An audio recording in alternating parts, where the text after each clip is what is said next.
Hey folks, this is Vince with Dad's Gaming Addiction, and today we're going to quickly check out Pochemeow? I don't know. It's $5 on Steam, and it looked somewhat interesting because it had a lot of economic advertising going on, like create a small town and, create these resource production chains and, make money. I like that kind of game, okay? So when I got into it, I was kind of surprised. There was a little mini game you could play. There's a calendar, which doesn't tell you what it does until you click on a day, and it looks like it's like a daily challenge kind of thing. That's what it looks like. I would have renamed that Daily Challenge. I think that would have been better. There's a sandbox that you can set up, and to change the settings, you have to click and hold to change the settings. The arrow keys do nothing. Clicking on the little arrows to the left and right of the words don't do anything. I'm like, okay, that's a very odd design decision. That's just weird to me. And then when I got into the tutorial for the campaign part of it, not click. It was tap and drag your finger across this is a mobile game. Okay. This is a mobile game.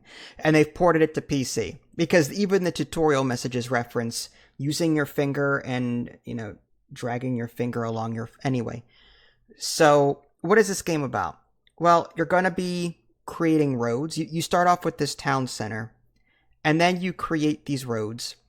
And the whole purpose of the game, at least in the sandbox version, is to create production chains. Now, what's interesting is, everything is kind of simplified. So there's an extraction building, and if you put that in the middle of nowhere, it automatically becomes a farm. If you put it next to mountains, it becomes like a quarry. If you put it next to trees, it becomes like a lumber mill or a sawmill. And if you put it next to water, it becomes a fishery. Okay? So, the extraction building automatically changes based on what's near it. Then you will put down factories, and factories will allow you to choose what you want produced there. However, this is a bug, I guess.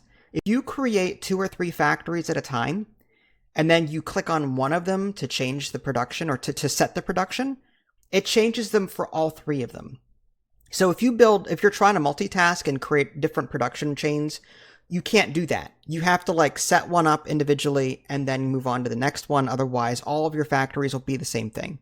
That's weird. And you can't undo that either. Once you set a production, it's permanently locked in. In fact, you cannot delete roads. You can't delete structures. That's a pain.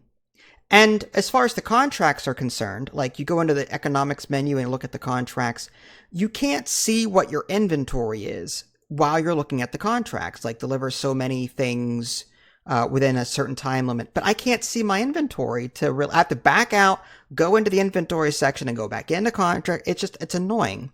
So while I like the spirit of this game, there's a little quality of life things that really turn me off. Even the AI on easy it was just growing out of control. I was still trying to learn and figure out what I was doing. Do I recommend it? It's a $5 game, mobile port. It's not bad, but it's not a game. There are other economic games I would rather play. This one is okay. Okay, but yeah, I'm not in any hurry to recommend it. It's one of those thumbs up, thumbs down kind of situations. This is Vince. Thanks for watching. I'll catch y'all next time. Take care.